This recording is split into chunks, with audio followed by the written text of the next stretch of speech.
Do you ever scroll through social media only to find yourself bombarded by bad news, worse comments, hot takes, picture perfect families, and yet another humbling professional update? It's hard not to get wrapped up in how everyone else is doing. But imagine how you'd feel if you spent just 45 minutes focused on how you're doing. At Cerebral, we make it easier than ever to access dedicated therapists and doctor-prescribed medication personalized to you. And the best part? Cerebral offers in-network care, so you can focus on feeling better without worrying about the cost.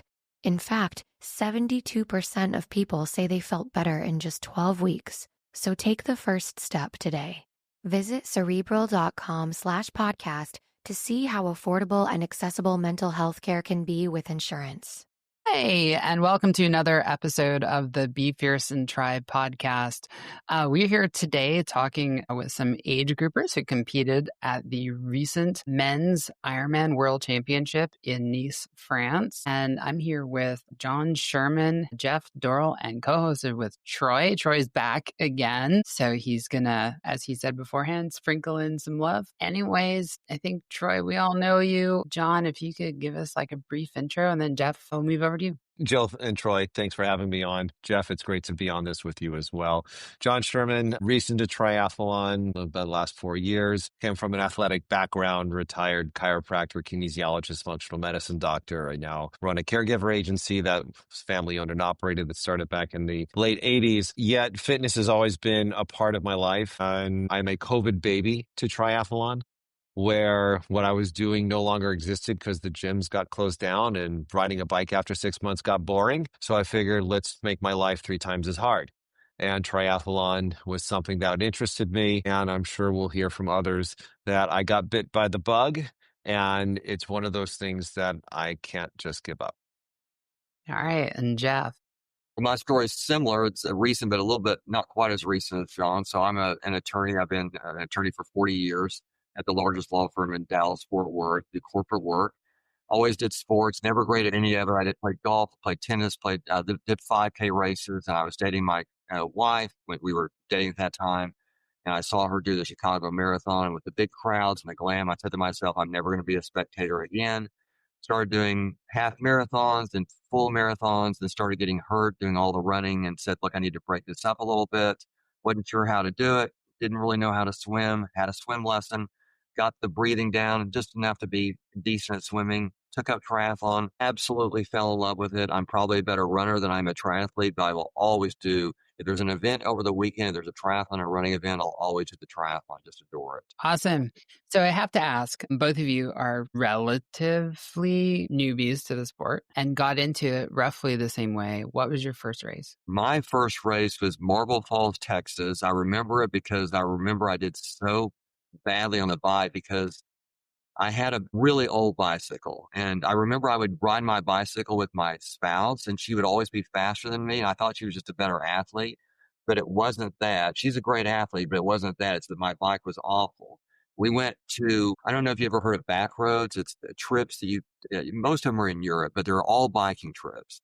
And so we did that after the race. And I was quite a bit, they gave us the same exact bike. And so I wasn't at a disadvantage with our bike, and I was much faster on the bike. I realized my bike's the problem. And so I learned that carbon fiber is the way to go. I bought a P2, Surveil P2, still have that bike. It's not my primary bike, but that got me enough speed to make me enjoy it a little bit more. So you went from, sounded like an older, slower bike, straight to the top. Well, I don't know. It was really, I think it was old, and maybe the technology was like during when we did abacus on math. It was really, really awful. Wow. Okay. You're setting the standard there. I think it had gears. I'm not confident. All right. John, what was your first one? My first triathlon was what used to be called the Malibu Triathlon. So it was kind of a sprint. The swim was sprint distance, but the bike was a little longer and the run was a little shorter, a little longer, somewhere in there. Now they call it something else. And that was back in, I think it was September of 2021. And so I was, just training for it. I had, like Jeff, I had to learn how to swim again because in high school I didn't know what I was doing. And then as an adult, it was, you want me to go across this 25-meter pool without drowning? Yeah, let's try that again. So it was a matter of getting comfortable with that and then getting comfortable swimming in the ocean, which I had never done. And then it was race day. So the bike that I had that I was using at the time was actually a Trek Amonda, which I still have, great hill climbing bike. And used that for the first 3 triathlons, I believe, and then jumped into a TT bike. And now I have to take the dust off the Amonda because I'm on the TT bike in that, even with Nice, France, it was being on that TT bike, which we know hill climbing is not the easiest, but the rewards for having a TT bike can outweigh the other stuff. Yeah, doing that first triathlon was definitely a knee knocker. John, one thing I was thinking about then, that very first triathlon, I'd never really thought about this rule, but I think the first time someone does an open water triathlon, if you can do it or you have a wetsuit, I think that would be really helpful because that first time you do an open water swim, there's so much anxiety that I don't care how confident you are in the swimming, getting hit left and right, the whole thing. And I remember my very first one, had I not had a wetsuit on, I guarantee I would have quit because of the sort of like, you feel like you're swimming on top of a kayak with a wetsuit.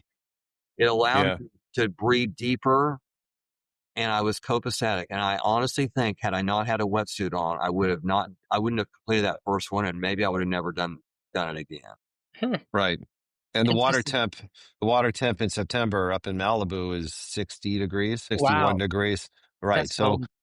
It is. So all of the triathlons I've done up until this past June and Nice, France have all been wetsuit swims, everything. So yeah, Jeff, I agree with you that, that definitely helps because that's the built-in life preserver, right? If you stop, you're going to float. So once you get past that first fear, it's fine. But that very first time, that's a knee knocker for sure. For sure. Oh yeah. Yeah. Swimming in open water, it's different than swimming in a pool.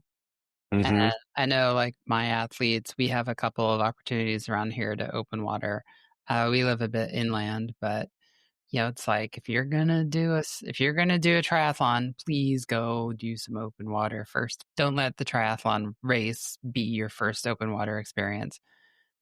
Usually most of the oceans and open lakeside swimming, they don't have the lanes written on the bottom of them. So typically not. Yeah. Oh yeah. So Troy, let's learn a little bit about you.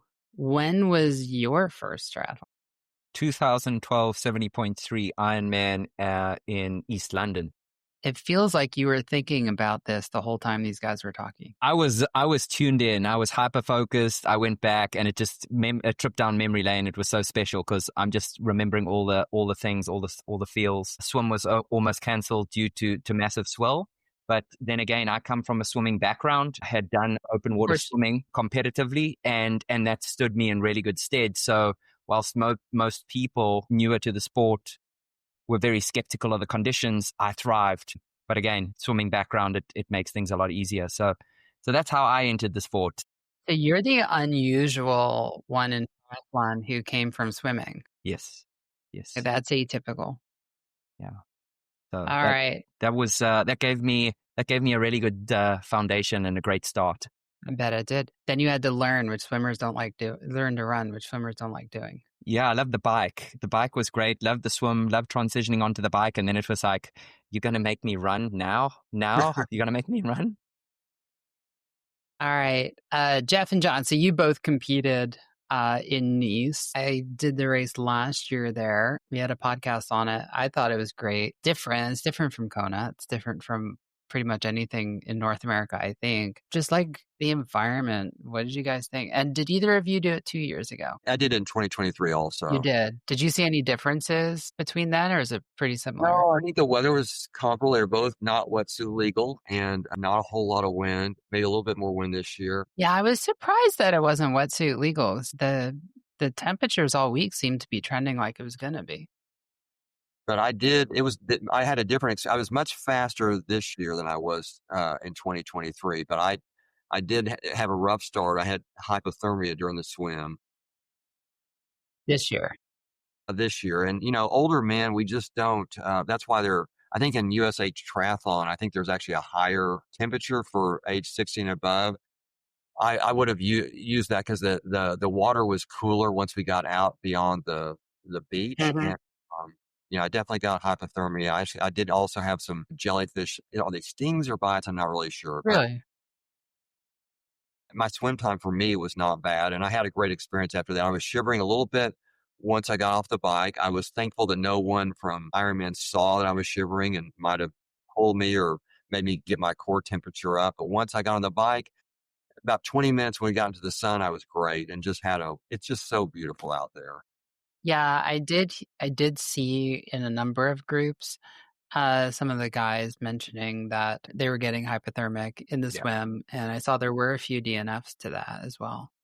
I wouldn't say I've had it before. I would say it was it wasn't horrible. It wasn't the least I've ever had. It was kind of in the middle. I mean, look, I don't want to underplay it, but I could deal with it. I did not compete 2 years ago in this because I didn't even do my first full Ironman until 2024. Yeah. So it was show up to Arizona in November of 24 where I met Troy and did the event, part of the XC group with Ironman and qualified and was like, okay, let's do this. And really had no idea what I was in store for until a couple of months ago. As far as, I'm like swim, okay, Mediterranean, great. Run is flat, it's 26 miles, okay. The run could not be flatter. Yeah. Uh, I've always told people that if I'm going to do a marathon, there's going to be a swim and a bike before it, and that was Arizona. And the second marathon I've ever done in my life was in Nice. So, I Wow. I don't come from a running background, and I knew the bike ride was going to be challenging, Mhm. and it certainly was every inch of challenging, for sure. So the swim course, it was the same course as 2 years ago? Exactly the Yep. same. Yeah, Still the M shape. So last yeah. year we had like sighting problems because the buoys were both the same color out and back, and they were really far apart. Did they fix that this year? I think Ironman does a great job with their buoy situation. I don't think that's their best one just because the buoys, because what can happen, there was a little bit of swell in the water, not much. I didn't, it was much easier to sight this year than in 2003, but because of the course, if you get just turned a little bit, you're not exactly sure which buoy to go for. Now, it's not usually a Yeah. problem if you've got people with you, but I think on that course that they would use colors, it would help a little bit. It's not a big deal. I don't want to overstate the problematic element of it, but, and the buoys are they're spread a little bit far apart, I think. So, Yeah, that was Yeah. one of the complaints last year was the buoys were much further apart than we're used to, at least in North America. And they were all the same color in all directions. So I know a few people last year who ended up swimming almost an extra mile because they sighted on the wrong buoy. And then when they caught themselves, they had to, kind of backtrack across. So I would say that the buoys for when you made a right or a left turn were red. So I Right. don't know if that was the same, but that's what we had. But the rest of the buoys were, I think, yellow, yeah, whether going out or coming back, even though the map showed something different. So it did take more of an effort to make sure that we were sighting to the correct yellow buoy and being in a group, making sure the group you were in was sighting to the correct buoy. Right. Yeah. And I think that's where, okay, there's the kayak, there's the lifeguard, there's this, there's that. Let's kind of go off of them to make sure that we're tracking correctly. Cause all of a sudden, I was already here and now I need to go back the other way, avoiding that. And then when the swell kicked in, I'm not sure, Jeff, which age group you were in, but I was in the very left. yeah, I'm Which one? 64. So you went off Fourth. fourth. Okay. I was in the very last group, the 55 to 59. We were the last group. When we were coming back in on the swim, the last, 900 meters, the swell started to kick up. And that became challenging to sight the top of the buoys. Yeah. If you didn't time it correctly. One of the things that I found was really helpful was that the volunteers that were helping us out of the water were wearing bright orange shirts. Nice. So that was where my sighting took me on the way in because it was very easy to see them. Using the buildings in the background, we try and find something bigger, but in Nice, France, they all kind of look the same. Yeah. Yeah. And it's not like I could Right. It's not that I'm just going to pop up and wait wait another couple of minutes to evaluate which one am I going to use. It's like, no, I got to go. Well played, John. Yeah. Yeah. Super smart that you did that, because that is what you fixated your vision on, and that's what carried you home.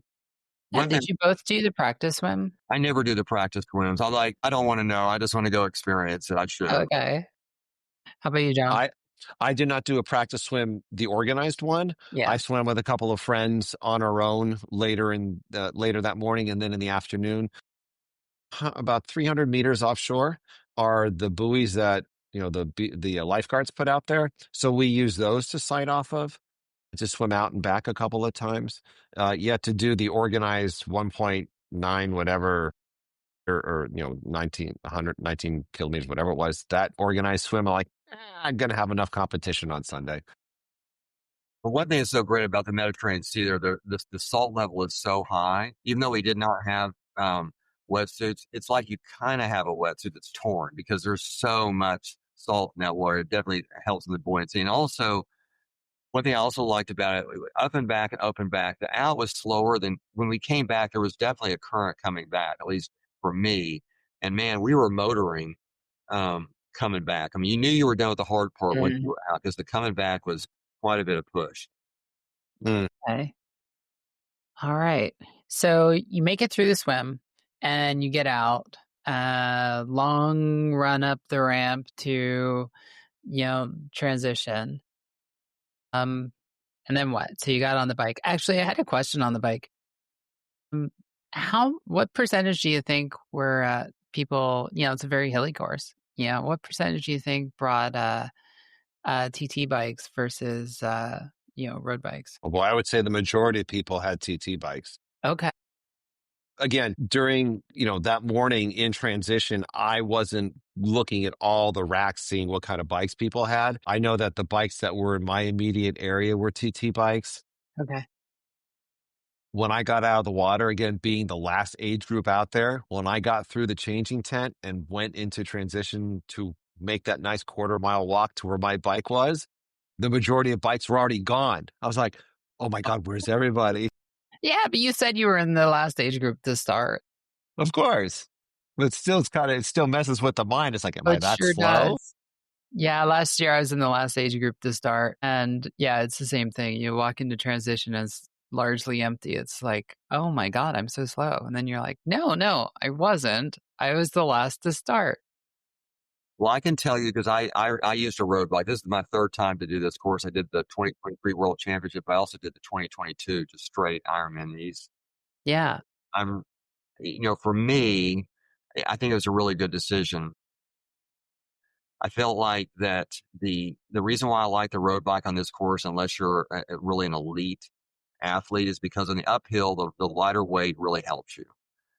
And then on the downhill, I was definitely, again, you're with people who are your same swim speed. So I was definitely passing people going up the hill. I thought I would get past going down the hill. I actually wasn't. I was actually passing people going down the hill and I think the reason why is because I was able to have a wider stance with my grip. Mm-hmm. Much less. I had no fear at all. And I think because I've done the course before, I knew the switchbacks. And so the ones in the tri position, they wanted to gain the speed they lost by having the heavier bike going down the hill. And they were fearful. And so I think the only time I lost speed was when it was flat. When it was flat, I was definitely, the tri bikes were passing. But, for me, it was a really, really good decision. Yeah, I saw there were a lot of crashes on the downhill. I would say 80% of the bikes were tri bikes. I was looking at that because I was like, man, am I really in the mind? And I would say it's definitely a vast majority were tri bikes. Okay.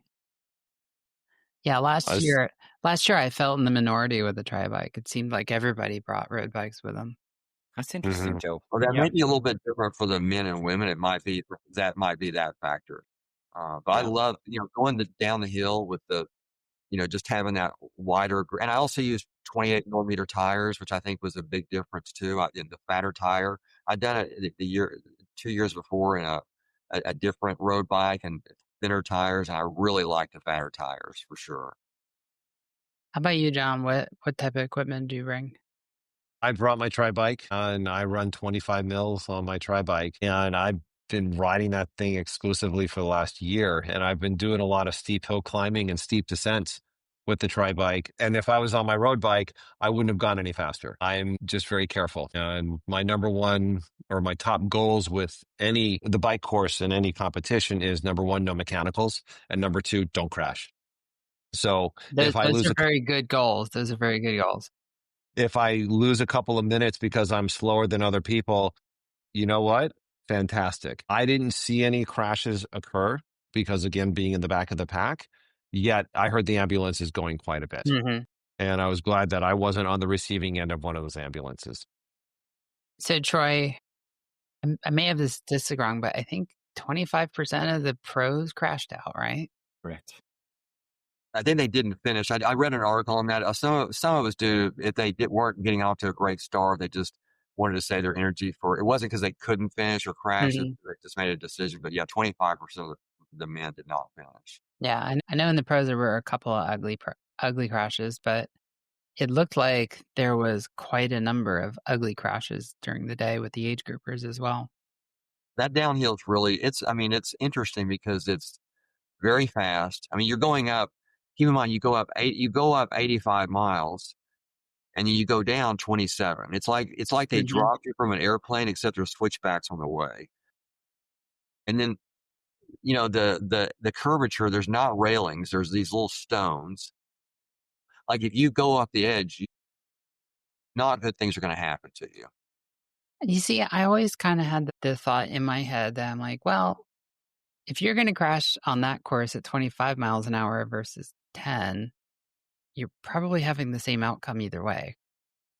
I hadn't thought about that. You may be right with the drop off. Yeah. So I went down that and mostly the aero bars last year. I don't know, maybe it changed this year, but I thought the places where you really had to pay a lot of attention to were pretty clearly marked. Is that the same? Again, they're very well marked, and in certain really tight corners they had, the really tight corners, they had someone there warning you, but a lot of it goes back in certain areas, Yet it all goes back to what one's comfort level is in descent and how much are you willing to push it? And what's the trade-off? And also, you're with other people, and you try to separate a little bit, but sometimes you're at the mercy of other people because if they make a mistake, and so you also have to kind of gauge who you're with. I kind of felt like it was a great course last year. It looked like it was the same course this year, but I kind of felt like North Americans generally were at a disadvantage just because like our roads, even if they're hilly, they tend to be straight. We don't get like these switchbacks. So a lot of Americans showed up last year. They're like just really scared of the switchbacks. For sure. I just don't like crashing. It doesn't feel good. Generally to be avoided. Yes. Seems like the best answer. So what was your favorite part of the bike? Are you asking me or are you asking Jeff? Anyone who has an answer. I'll tell you, for me, it was the scenery. Just being able to take in the views, even though there was just little snippets here and there.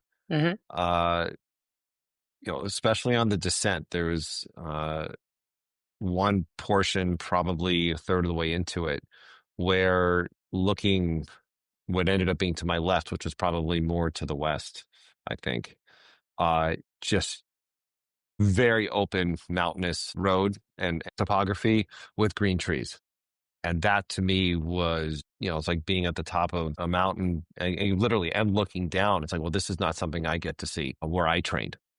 And, the stuff that IRONMAN puts out on videos where we're descending and going through these tunnels, these rock tunnels that everyone sees, that was really cool. Being able to see the green grass and the livestock, even though we're in a 15-mile-an-hour headwind at the top of the mountain and work's still not done. Again, just that was probably for me the number one about the bike, was being able to take in those views. So the headwind was bad this year. I didn't like it, that's for sure. I thought I wasn't going to make the cutoff as a result of how much further I had to go. But then again, after a certain point, that headwind turns into a tailwind and then became very helpful.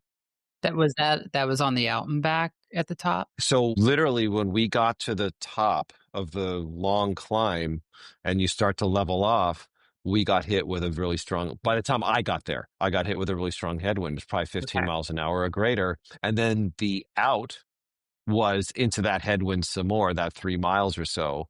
And then when we turned around, then there was a tailwind, and then that just carried until that next It's so small amazing. descent. It's so amazing to me how the same course can be so different across 2 years. Last year, that wind at the top was coming across the field instead of at us. And so it was a tailwind going down the out, and it was a headwind coming back up. So it's like you're going down at, that was at 10K out. And it was like, we're going like 27, 30 miles an hour, and then like 6 coming back. Mhm. It's like Yeah, and it soul was crushing for that little bit, right. And this was the opposite this year. I'm curious just because we know that with the volatility of the weather conditions on the day and just starting at different times, I'm curious as to how it played out for Jeff, having started slightly earlier with regards to those conditions, because they literally changing by the minute.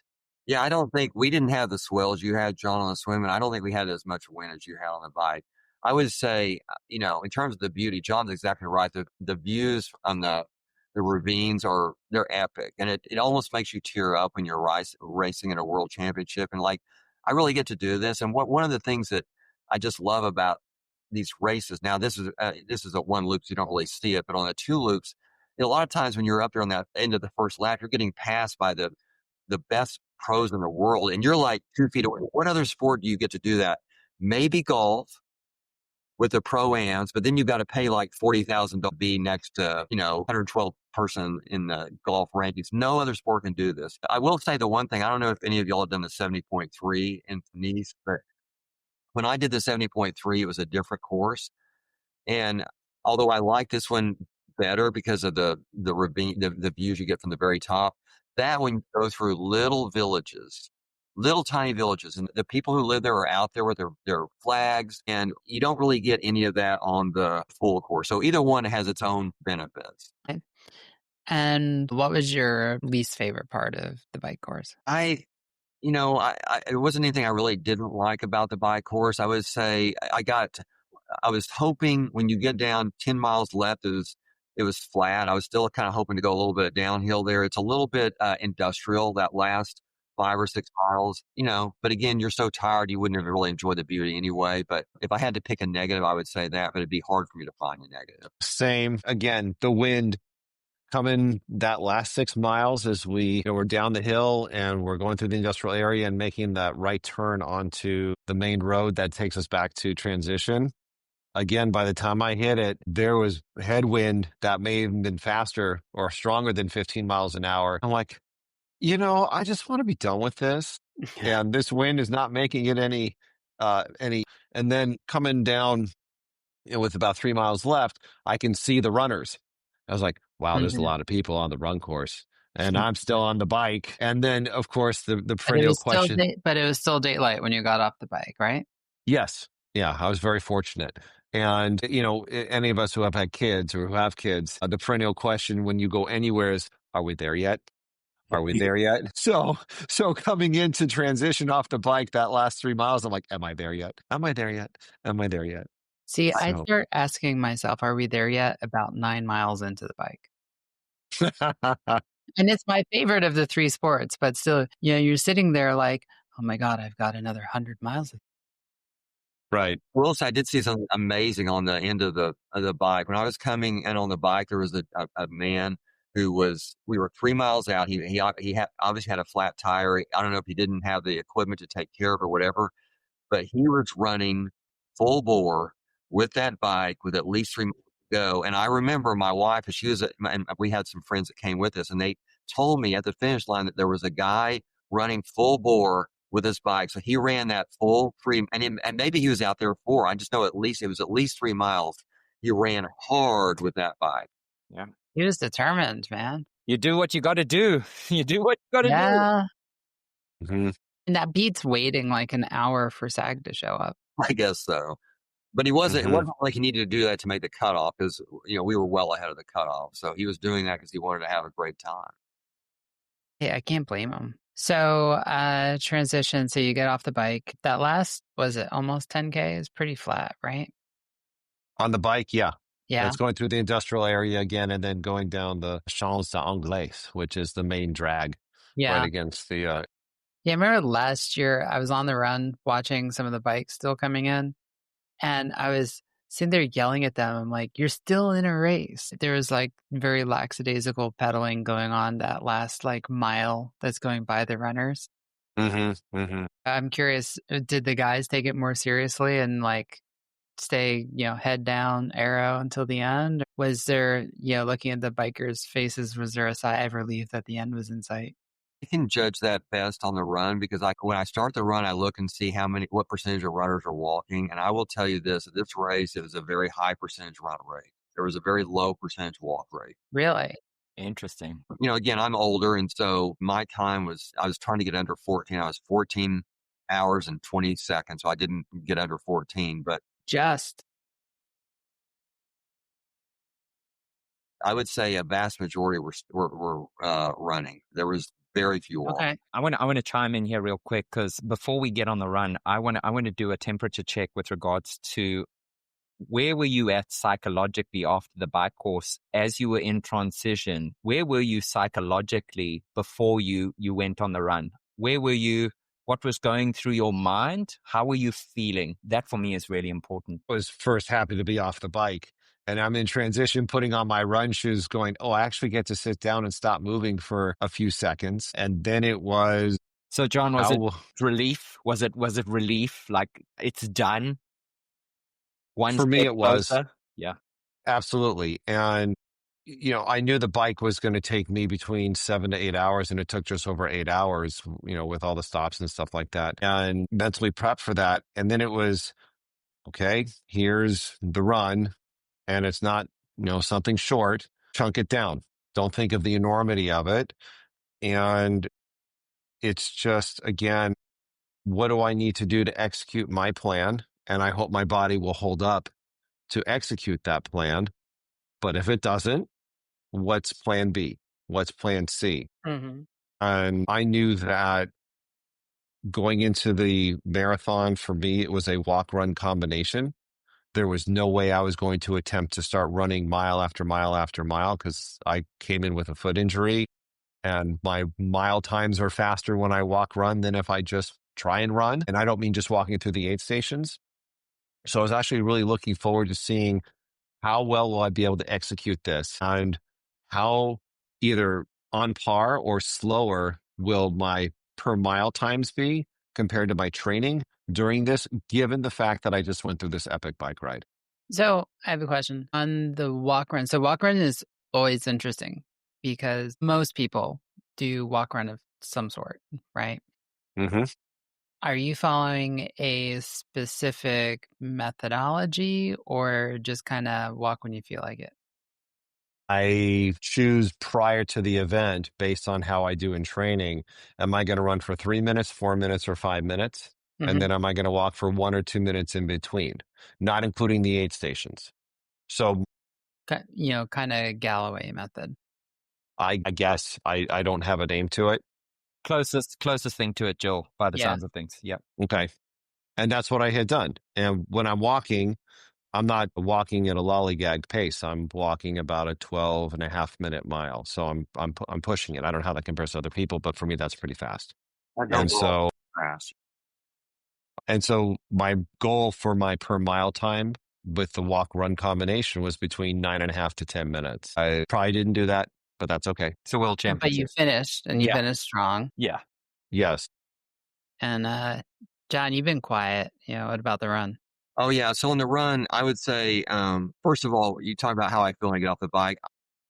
Every race I get off the bike, I'm thrilled because I know I'm going to finish the race, because the only reason I'm not going to finish a race is there's a mechanical failure on the bike. Okay. And so once that's out of the picture, and actually I reached the point at about 3 miles in, I know I could walk a bike in for 3 miles. So at that point in time, I'm like, I know I'm going to finish. So I was thrilled about that. The run here was maybe one of the best runs I've ever had. And I don't really understand it because, the I live in Dallas, Texas. We don't have hills. I don't practice on hills. The only way I get hills is I use Peloton at high tension. I don't ever get on a bike except for a race because in Dallas, it's just too risky. And so most every Ironman I've ever done, and this is my 44th, I've done a lot of them, full Ironman. My legs are fed when I start the run. It takes me about a mile for them to get going. When I got started that run, my legs, I felt like I was completely, I don't know what had happened. My energy level was very good. My legs were very strong. I've always had a goal to run under 4 hours on a marathon for an Ironman. I've done a 4:02, but I haven't, and that was probably 7 years ago. But I was definitely on pace to do it until the last 5 miles. I ended up with 4:08, and I was really, really happy with my run. About once every 10 races, I just have this sort of really incredible run experience, and then it goes away for another, who knows, but I just had an awesome experience. The flat course. I mean, 408 is phenomenal. it was 408, you said, right? Yeah, and they, Yeah, I mean, that's it. That's a very respectable Ironman marathon. That's phenomenal, man. Yeah. That's phenomenal. All things considered, I think. mean, we all saw on TV, like the pros are doing like 2:30s, but us age groupers are not. well, the pros honestly, the pro Ironman athletes are, in my opinion, they're the best athletes in the world. I mean, they're unbelievable what they do. I mean, The physical stamina to be able to run the same pace that the professional runners are running in marathons well, the best in the world after doing everything else. they're running a 2:20. I mean, that's 20 minutes. It's like whatever, 13% slower. Unbelievable. Yeah. Well, All I right. think when it goes right and it goes your way and it goes according to plan, Jeff, that's when you have those days. That's when you have those magical moments. And I think we all experience them in different races, in different seasons of our life and our journey. But when it goes according to plan, and it really does, it's a magical thing. It makes up for a really bad, just normal swim time. But I finished first in races. I finished last in races. I take joy in every race I finish. Absolutely. And, we're here to have fun. Yeah, I tell my kids our priorities are in order: don't die, finish, don't finish Yes. last. Well, But I was going to say, even finishing, like I did a race, a world championship race during COVID, and I was hurt, and it was it was the what is it? The challenge. Is there a series? There's a series called Challenge Ironman, and it's challenge. So it was that they used that as a world championship race, and I'm pretty sure I was in last place because it's the sweeper, and it was great conversation I had for a half marathon. The second half of the marathon because a lot of good conversations. And I had an excuse. I was hurt, but still, you're out there, you're finishing, and those people are still pretty phenomenal. So the run there is super flat. That run out to the airport and back. Are you guys used to running flatter courses or hillier courses, or do you have a preference? My preference is because running is my thing. That's where I'm strongest. I want the run to be I want two things on the run. I want it to be as hot as possible, and I want it to be as hard as possible because that will give me an edge. And so, we all human beings slow down in heat. I just don't slow down as much as other people do. And so, unlike the bike, I want the bike to be as easy as possible. I want the run to be as hard as possible. Yeah, I'm the opposite. I want the easiest run I can find and the hardest bike I can find. my Jeff, I was going to rewind and go back to Ironman Texas with regards to conditions, but we won't go there. What happened in Texas? No, I mean, Jeff's talking about the heat, and it was hot, but the wind was This year? year before. Jeff did it year before, and the wind was, people were getting blown off their bikes. Yeah, it It was radical. I did it this year, and people weren't getting blown off their bikes. They were having cement trucks thrown at them from the other lane. I have a great picture of that. That run course, everyone says that bike course is flat. It's not flat at all. No, it's not. The highway, the bridge. No, it's not flat. It's still like 2,500. Like, it's not super hard, but it's still 2,500. But as for the heat, Jeff definitely acclimates pretty well to being a local. Okay. All right.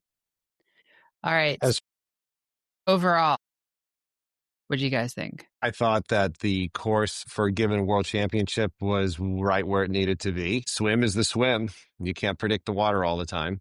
The bike course, epic. I would expect nothing less as far as what it was. And then the run, I appreciated it being somewhat mostly flat. I train in hills. I train on flat. I train in all of it. Yet knowing how epic that bike ride was and what I still needed to accomplish in the last bits of the race, I appreciated the run being what it was. But overall, I think that the condition of the roads were great. The cleanliness of the city of Nice, and then even up in the mountains and stuff, was fantastic. I think the way the locals supported the event through volunteering was really good. I think how the steps that Ironman puts together in order to make the event as seamless as possible was really good. To echo those comments, I think that I wish they would not go back to Kona every year and do every other year at a different place. I really like Nice. I think it's it's definitely a world championship caliber race. I think the citizens are massively in support of it. I think it's a really hard course, and so that probably tends to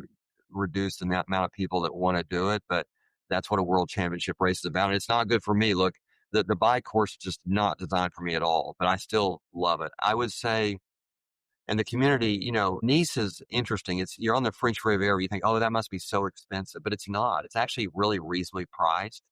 You're not in Monaco. You're not in Antibes. It's a great location. The one thing I will say about it, and I've done Kona twice, Ironman. Look, if all Ironman ever did a world championship like the way they did it at Nice, it would still be extraordinary. But what they do in Kona there's more glam they add to Kona. There just is. Like, I remember the first time I did Kona, there was a quarter mile of like walking up to the transition of like people giving you headphones, like all these booths. You had someone who put on your race tattoo. It's more glam than Nice. And I wish that Ironman did that for all the world championship races. Yeah, I think that's been like the main complaint I've heard, is that the course itself is maybe more world championship than Kona, which I know is a sacrilegious statement, but that the atmosphere is not the same. That it's I'm not missing. fighting about it, because I think, again, if all Ironman ever did was a world championship like they did in Kona, it would still be extraordinary. It would still be A+. But what they do in Kona is over the top. And so I don't know why exactly they made the decision, because I've done these twice in the world championship. It's both the same way. It's just not the same as if they do Kona. And maybe it's because the sponsors, I just don't know. I'd be curious to know. See, I assumed it was just like the locals, and at Kona, it's a small community versus Nice, which is a big tourist town. And Nice has so much to offer. I mean, I would encourage anyone, if you can go do Ironman Nice or Ironman 70.3 Nice in your life, go do it. It is incredible. The bike, there's nothing like, you will never do another bike course like that. And take your family, because there are so many things to do in Nice, and go to Monaco, and go to Antibes, and go to it is a magical place. I don't think Jeff's wrong when people realize, when you talk about elevation gain, and I look at all three of you who have successfully completed and conquered this course. For those who don't know, 7,963 feet of elevation gain. There are not too many bike courses where you'll find that. I thought it was more than that. That was like 8,500. Well, it's be that as it may, It's a lot. It's a lot. It's a lot. It's Yeah. a lot, and it is an incredible accomplishment, an incredible feat, and I think you all can be very proud of yourselves. I'll tell you that the main ascent on these courses about, 17 miles. That's real special. That's something that not many people can find, yet train on, yet even complete. Yeah, I think that's the intimidating part is, first 10K is flat, and then the next like 12 miles is straight up. Well, you have to tell your family and friends who are following you on Ironman Tracker, you got to really be clear to them. Look, hey, by the way, for the first 85 miles, I may not be on pace to make the time cutoff, but don't freak out. And when they see that, what John's talking about, that there's about a 12-mile stretch where it might take you 2 hours to do it. And people who are following you are going to freak out. And so you just got to kind of give them a little bit of heads up, because And what my wife did she knew the second time that was going to be like the first time she was freaking out. And so she found other people. She had written down bib numbers of the kind of people I'd started with and seeing how they were doing. Like, okay, well, he's not much slower than they are, so we're good. But it can, it kind of put your little brain in Shock to the See, system. that was one of the things that freaked me out last year was I was looking at all the cutoffs and the elevation gain and starting in the last age group to start, I was like, oh my God, we have such little time to make that first cutoff. That was the only one I was worried about, was the first one. I was like, once you pass the first one, you're golden. Right. What's interesting is, you can practice the Nice course online. There's a couple of platforms. And I was training on one of the platforms, and I'd been on the trainer for 6 hours and 13 minutes and only went 56 miles. And I'm like, are you kidding me? I'm going to be on this bike course for 12 hours. Yeah. They're going to take a lasso and they're going to have to take me off with that thing, because how am I going to get finished with this? So at the end of the day, I had the same experience on Full Gas last year, and it turns out it was a lot harder on the trainer than it was in real life. I think that's a good thing, though. I really do, because in terms of preparing, I think that prepared you, and even if it over prepared you, what a pleasure. I mean, in retrospect, you can say that. At the time, it doesn't feel that way. Oh, yeah, absolutely not. No, it's like, how am I going to make this? Yeah. And it says on Full Gas, the time that it should take you to complete this course is 5.5 hours. Mm-hmm. And I'm still going up that first main hill at 5.5 hours. I'm like, okay. Yeah. I'm like, I'm pretty quick on the bike, and I definitely was more than 5.5 hours. For sure. I don't know who's doing that in 5.5 hours in the age group. Not a lot of people. I agree with. All right. Why don't we talk about the most memorable moment?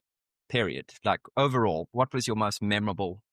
I would say for me, it was when I got off the swim and had, like you say, I had a rough swim, but every time you do a trial, that's what I tell my son. He does triathlons too. Is one thing I love about triathlon, there's always something untoward that happens that you're forced to overcome.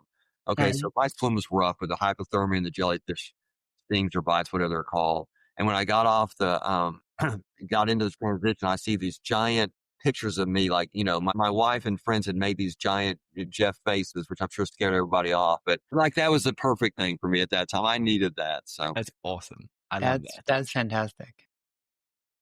I would have to say that it's two portions or two things. One was when I was transitioning off the bike and I was at my rack or trying to find my rack. My family, my wife and kids were just on the other side of the fence, literally where my bike would be.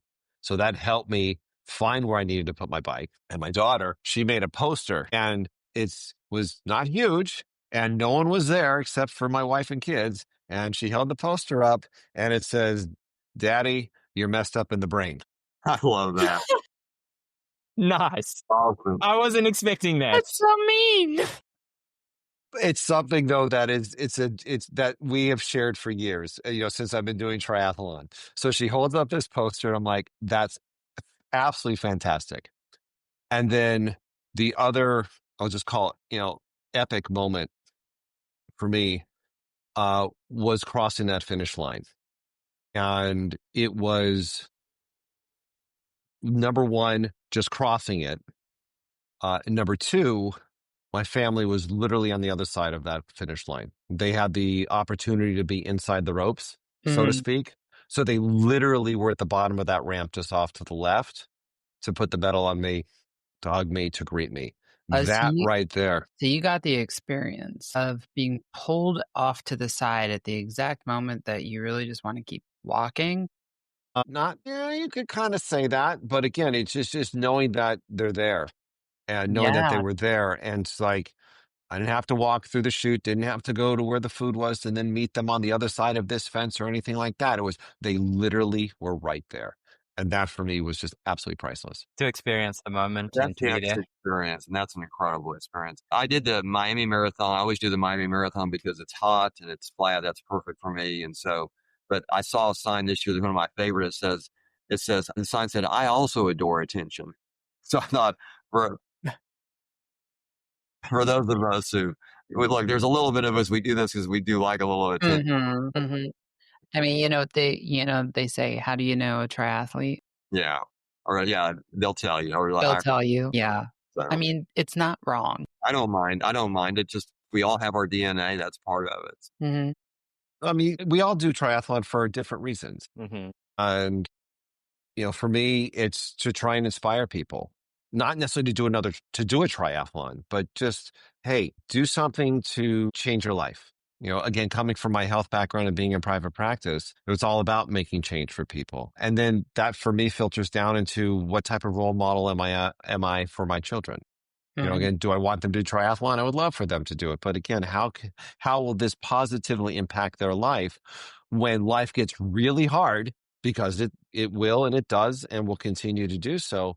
How are you going to react in that moment? How are you going to pivot? How are you going to shift to keep putting one foot in front of the other? And as bad as it may seem at that moment in time, one of the things to keep in mind is it could always be worse, right? And so, and I don't mean just during triathlon, but with life. I mean, we have the opportunity to, I say this jokingly. People say, what is it like the day after the race? I said, well, day after the race, a week after a race, a month after a race. Before I take my first steps out of bed in the morning, I always ask, what's going to hurt today? Right. So that's part of the privilege of being a triathlete. But how many people do we know in our lives? And again, the business that I'm in now with caregiving, I've got clients that can't even get out of bed. Hmm. So looking at big picture and kind of that 30,000 foot level is being able to do this, swim, bike, run, and to train and all that other stuff is on some level really a privilege and should not be taken for granted. And that's something that I try to do with my kids and the people who are in my world is, yeah, I am messed up in the brain, according to my daughter. And I don't disagree with that. Yet it's to inspire someone to just do something different to make their life a little bit better. Just to, I would add to that too. I don't know that I necessarily do it to inspire other people. I'm not sure I'm totally motivated by that way to my children, but I will say this, it's kind of the same vein. I feel like I'm 64 years old and I see people who are my age and they have put all their eggs in the work basket their whole lives. It's such a bad decision. Such a bad decision. Triathlon is such a blessing in my life. It has completely changed my life. I'm a thin person. You look at me, I'm at the, but before I started triathlon, no one thought that I was heavy, but because I have such small bones, I was carrying 40 more pounds than I carry right now. And my life probably would not have turned out well. I don't know. Who knows where I'd be right now? Mhm. It is the biggest blessing, except for my family, that's ever come upon me. And is it hard work? Absolutely. But the dividends are massive. And I think triathlon, because of the multi-sport element, because you have to deal with untoward things all the time, because you can enjoy it your entire life. I just don't, I just, because of the glam element of it, I just don't think there's a better sport in the world. And I've got my son, he's 16. He did his first his first run at the age of 4, his first triathlon at the open water swim at the age of 6. Wow. He's already done 50 multi-sport events in his life already.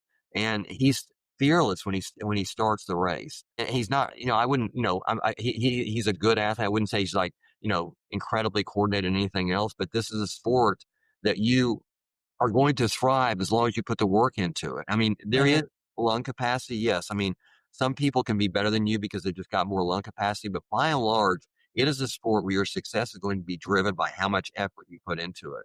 What a gift. All I right, just wanted to Troy. say, No, you don't get an out. Troy, why do you do the sport? well, I just wanted to say real quick because I've had the privilege of supporting all three of you, and I've had the privilege of catching you, seeing you start a race, and then seeing you at the end.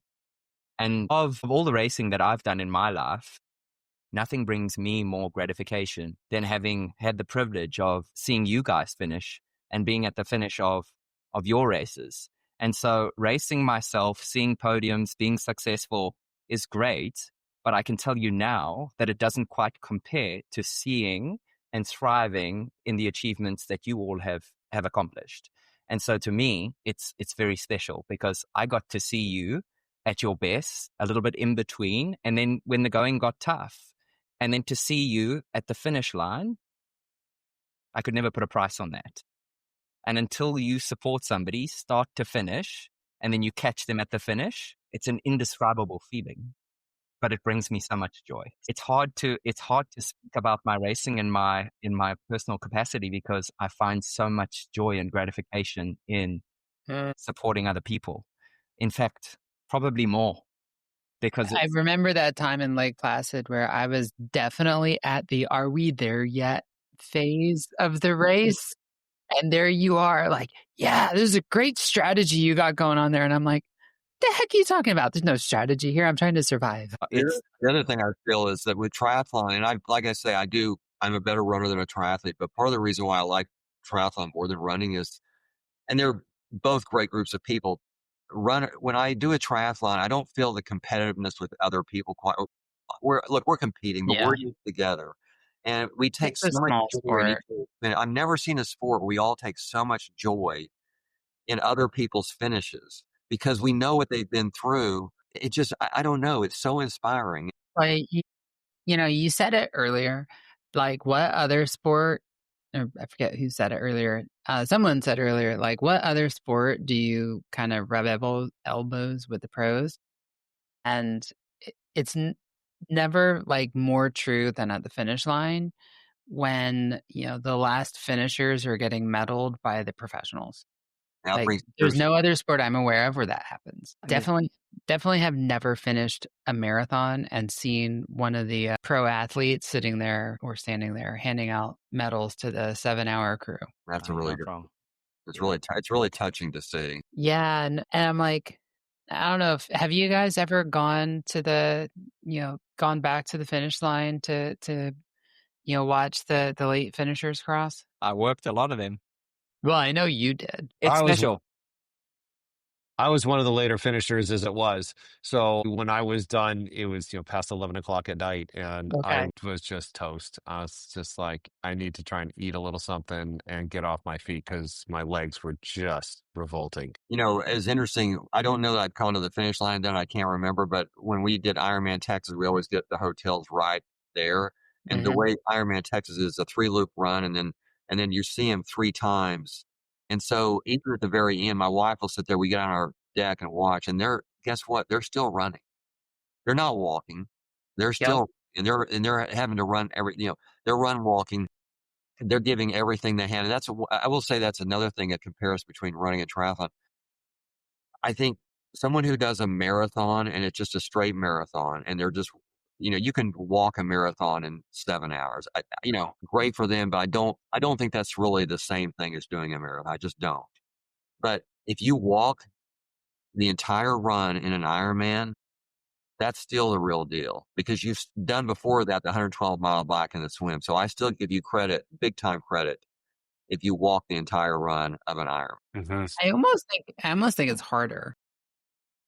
Because it's so long. I posted something in one of the group pages on Facebook for an endurance run. I was like, someone is asking about nutrition. I'm like, it's actually harder for folks who take longer because you're out there on your feet longer. You have to deal with more weather, changes in temperature. You have to deal with the nutritional needs of your body change. And also the heat. You're in the run during the worst part of the heat. Yeah. And there's less support. You're not getting quite the, enthusiasm because, the volunteers are not there. They may run out of water or whatever. Yeah. I can tell you during the run portion for me after, going onto the third loop after the halfway point, things really started to thin out. The aid stations started to break down a little bit more. The majority of the runners were already finished. The spectators, coming, back, let's see. So 13 mile 17 back to 18 to 20, heading from the airport back up to transition to start that fourth loop. It's like, where'd everybody go? Yeah. Yeah. And then coming back down, it's like, where is everybody? Why they, so for me, it was, this is no problem because I normally train in the dark. I'm up before the sun comes up. I'm on the bike. I'm running and all that. So I kind of felt at home, but still, it definitely is a shift in energy. So when the pros talk about it's really easy to overcook the beginning part of the marathon because everyone's out there and cheering you. I was like, for you, because you're the head of you're the front of the race, Yeah. For us, it's what do I need to do to keep my head into this game to keep going without the support of others around me. And then, then of course, later in the day, if one needs to make a pit stop somewhere, that could also be a very special experience, depending on how many areas Yeah. or those porta things that are actually out there for one to use. These are things we don't. John's brutally honest about his experience, but No, he's not wrong. No, yeah. Those are last resort. You don't touch those unless you're going to explode. What? Yeah, Part of the race is one thing. During the race is a whole nother animal. Absolutely. But again, it's part of what the of us who are in the back potentially might have to deal with. Yeah. I'm like, I don't know which is worse, like dealing with that or like the Taylor and Ib situation where you're telling people, please don't take a picture of my rear end. Yeah. I think Good. like that's a hard choice right there. Mm-hmm. We've seen it all. I bet you have. You have. I know last year on the run course, like, it was the first time I'd finished after dark, and that was the light went away so early in the day compared to like other races I've done, which are like more in the summer, and the temperature fell so quickly. It's like once the sun came down, there was like at least 15-20 degree difference. Like it went down. And you know those like water things that you walk through? Yeah. Oh yeah, the fountain. Yeah, they didn't turn them off. Same here. They didn't turn them off either. Yeah, so it was like, I don't know, I'm making stuff up, but maybe it's like 60 degrees and we're already cold. And then, you're kind of forced to walk through them. Well, so then you're cold and wet. Well, Jeff, I'm sure you saw this year. I don't know what it was like last year or the year before. There was definitely enough space between the showers and around the shower, on the outside of the showers, to walk around them. You did not have to go through them. And it wasn't hot enough where I'm a big believer, if it's hot at all, when I'm on the run, I want as much water on me as possible to cool me. I mean, it's really helped a lot. Yeah. I didn't feel like the heat was like that this time. And so I don't really want the water to weight down my shoes. And so but I still put water in my head all the time, every water stop on my head. I just make sure it doesn't, I try to get it where it doesn't hit the shoes. I will say this on the, technology, these new running shoes, all these little things, they make such a tiny difference. They make a big difference. The new technology in the running shoes that's why we're seeing world records. That's why exactly if you're not running in the fastest shoes, and I know, look, they're all $250 to $300, but if you're going to do the sport, and I don't use those shoes for races I don't care about, but you're crazy to use them because they will do two things. They're going to make you faster, and they're also going to make your feet less tired. They're unbelievable. Did either of you guys look at was it Triathlete magazine? I think it is. They after every major race, the T100s, the World Championships, they do like the what did the pros use, most cited bikes, most cited da da da da da, and it was really interesting looking at the analysis of the shoes that the pro men used, the top 20. There were some interesting choices in there because you would expect after such, in an Ironman where you've already put in all essentially like multiple marathons by the time you get to the running portion, you'd expect that, most people are wearing more stable shoes. And some of the pros went to like really unstable shoes and had really fast times as a result. So that was not in your typical Vaporfly Alpha Flies. They weren't really there this year. Not top 10. No, it was more like the On Cloud and Asics and Asics are unbelievable. I think stability is way overrated. I don't think that you really need the stability even for a marathon. I mean, it's not like you're gonna.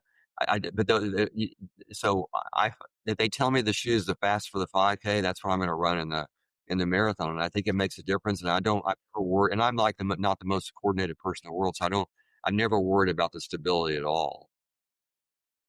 So those of us who are injury prone on the run, knowing differently about it.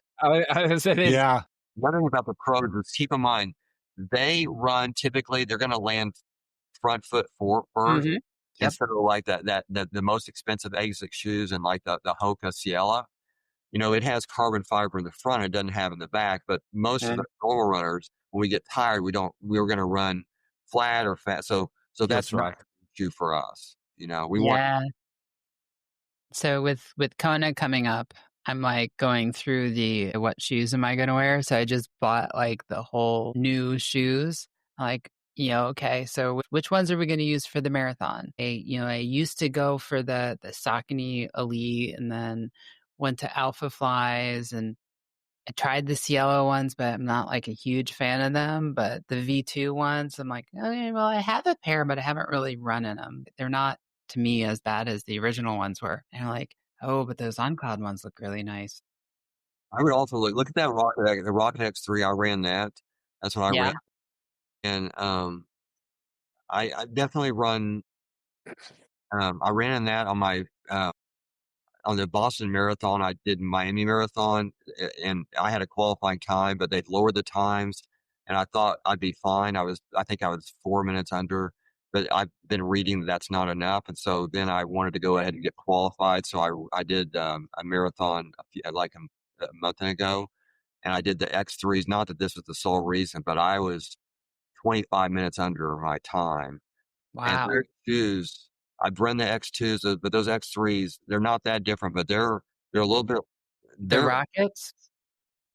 I'm sorry, Which shoe was that? The Rocket? X3, I would definitely try it. I Yeah. was, That's actually one of the ones that are in a shipping box arriving tomorrow. See, you guys are all very lucky. I have a wide foot, and they don't make these shoes for a wide foot.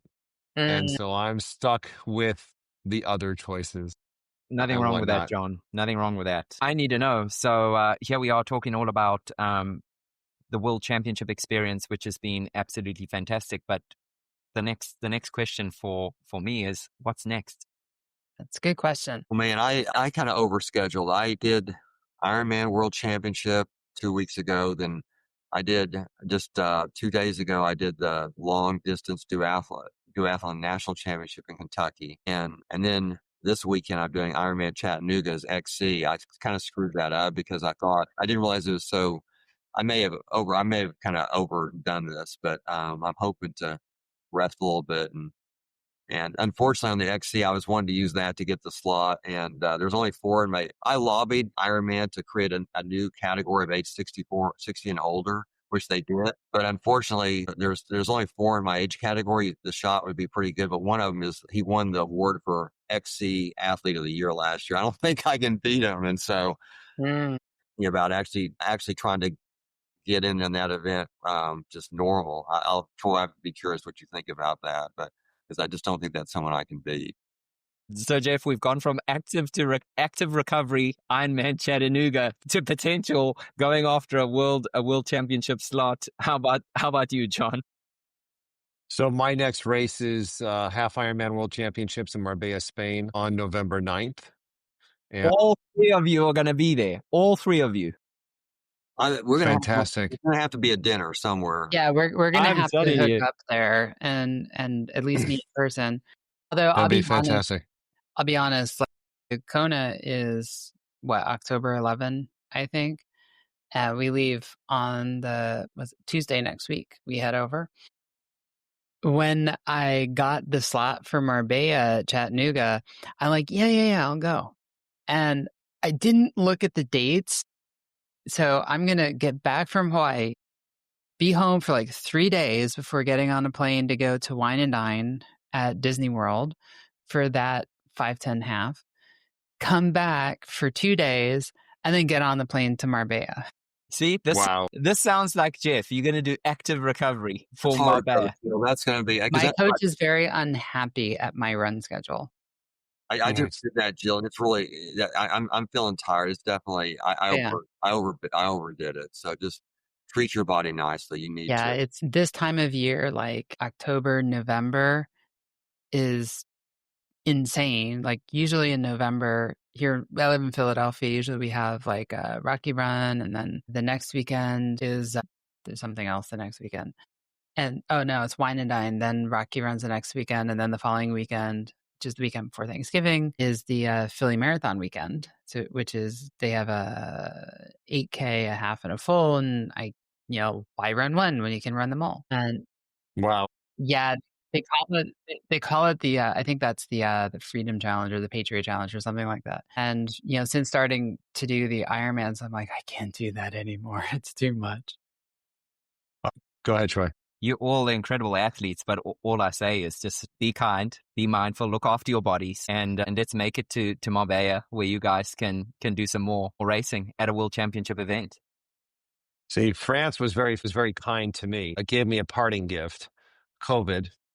And so, well, yeah. So Tuesday after the event, I started feeling horrid. Didn't know I had it till I got home Wednesday. I'm feeling much better today, but it was just the onslaught of everything. So, whatever plan I had is now changing. It's like, I think I can ride the trainer easy for an hour today. Yeah, we'll go with that. Running's off the table for another week and a half, just because of the foot and the COVID and everything. And it's, timing. That happened to me in Texas. Yeah. I ended up getting that particular gift on the way to Texas, we think. And I ran, I had COVID unbeknownst to me on the day of the race. So the next day I couldn't get out of bed, which is really unusual for me, especially after a race. Usually I'm bouncing off the walls. And during the swim, my heart rate was 190. And usually if my heart rate's above 150, I bet something better be, trying to kill me or something. And we got back and the tests were all positive. Be kind on that one. Take the time, don't push it, because the more you push it, the longer it's gonna take to recover from COVID. 100%. I've never had it before, so this is new to me, and I have respiratory challenges to begin with, as it is. Same. That's So, why I'm just keep a look at your VO2 max and take it easy, man. 100%. I'm looking the plan that I have in my head, and we'll see if it actually works out, is we have to taper going into an event, which is fine, but we hope that we're peaking just before that taper hits, or then it carries through. So the fact that I'm really pulling back now and resting, then start the build again, hopefully in another couple of weeks, it'll be about a 3-week build is what I've got. And then what's race day? This is what I got. This is what my body's allowing me to do. These are the times, and that's it. You always play the hand that you're dealt. That's all you can do. I'm in kind of a similar situation, without the illness part for Kona. I had a week-long business trip to Europe, and I got some training in, but not a lot of quality training. Got back, got sick, and then my son was in the hospital for a couple of days. Now finally back to training, and it's it is what it is. You're going to be fine at Marbella. You're going to, do what you can do, and it's going to be fine. And enjoy it. Yep. I do think that when you do an Ironman, your immune system goes down precipitously, and so you're always at risk. And anything you would take as many nutrients and eat as much food as possible, man, that's the time to do it. Right. Look, I didn't plan on this. I lost 6 pounds when I went to France and came back. And I was just like, okay, great. Not that I'm looking to put that weight back necessarily, but look, that is what that is. Hey, if it's healthy weight loss, that's one thing. If it's unhealthy weight loss, hopefully you do put it back on. Right. Well, I'd have to hit the gym a little bit, which now I can't do at the moment, but it is what it is. So that's, as Jeff was saying earlier, we get to race on the same course at the same time as the pros. Yes. And deal with some of the same issues that they deal with. Everyone's issue is different, but the common denominator here is you plan A, B, and C, and then something happens, and now you've got to pivot and do something else. And with our day-to-day training, it's no different. Being a parent is no different. Being a boss or whatever it is, it's no different. Yeah. I think that's absolutely right. All right, gentlemen, this has been a fantastic conversation. I've learned so much from you, and I definitely hope that we stay connected and meet up when we're in Marbella. I think that's awesome. John, Jeff, Troy, thank you so much for joining. And till next time. Yeah. Well, what a pleasure. Thanks. And I see your Ironman. I love those plaques that Ironman puts out in the back. Those bring back fond memories. So thank you for including us, Mel. It's been fun. All right. And for our listeners, I hope you enjoyed this episode of Be Fierce and Try podcast. Please like, subscribe, depending on wherever you're viewing this from or listening to it from, and subscribe to the podcast. All right. Thank you all.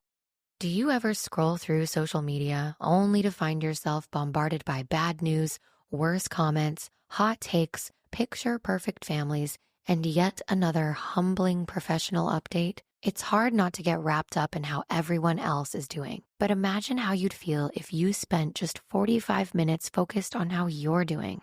At Cerebral, we make it easier than ever to access dedicated therapists and doctor-prescribed medication personalized to you. And the best part? Cerebral offers in-network care, so you can focus on feeling better without worrying about the cost. In fact, 72% of people say they felt better in just 12 weeks. So take the first step today. Visit Cerebral.com/podcast to see how affordable and accessible mental health care can be with insurance.